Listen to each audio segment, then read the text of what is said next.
Hello, so this is what I do for Ustrasana. You'll hear my kids in the background, so just ignore them. So Ustrasana, sometimes it's good to put something between your thighs, because I find that if I really squeeze, then kind of like what you were doing where you put your knee against the wall and you're stretching out your psoas area, this area, if you press in, you can activate that area and it brings you into your upper back. Keeps my lower back totally steady so I don't bend that at all. So if I squeeze, I'm using my legs, only my upper back is moving, then I can bring my hands to the heels and my neck just goes back. So basically it's all leg so that you're completely bypassing the lower back. It might take a while actually. You could just work with it for a while until you kind of get the feeling and the legs get really strong. Maybe your legs are already strong and the chest really opens in the upper back. So that is Ustrasana. And that, so for Lagavajrasana, you can move the brick out of the way if it's too big. And I'm actually okay with this because I'm not bending my lower back at all. It's all in my upper back and my neck. But again, it's all in my legs. So that works for me, but until you found out how to bring everything into the legs to keep it out of the lower back, I would just stick with Ustrasana for a while. And then Kapotasana, of course, I don't do that anymore. So I will do Lagavajrasana again, or sometimes I just, to try to get a different stretch, take my hands over and I'm still squeezing and I'm just like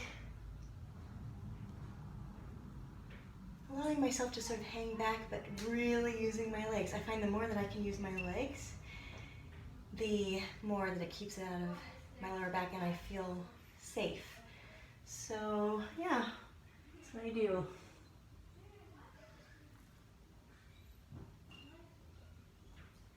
So the intention is to still open the chest as much as possible, but to really use the legs for support. So start with Ustrasana first, really work those legs, and once you feel very secure with the legs, then you can begin to go a little bit deeper. Hopefully that works. Thanks for sending it. So for Supta Vajrasana, what I do is, I start off doing the holding as if I'm gonna do it as normal, but of course if I was to do that I would go into my lower back, so then I am just holding on to my elbows, and I can actually go all the way down when someone's holding my knees, or if I've got my knees under a table. I like to bring my knees up a little bit, and again when I go down I'm really only arching my upper back.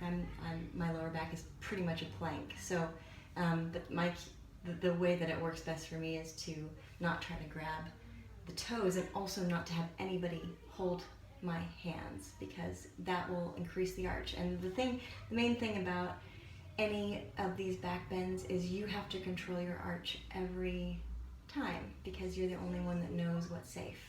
Other people won't know. So if I'm by myself, which is like what's happening right now, I'm just gonna, encourage the chest to open and rocking, so that I'm sort of going through the motions, but I'm not actually doing anything that's gonna put my life in danger.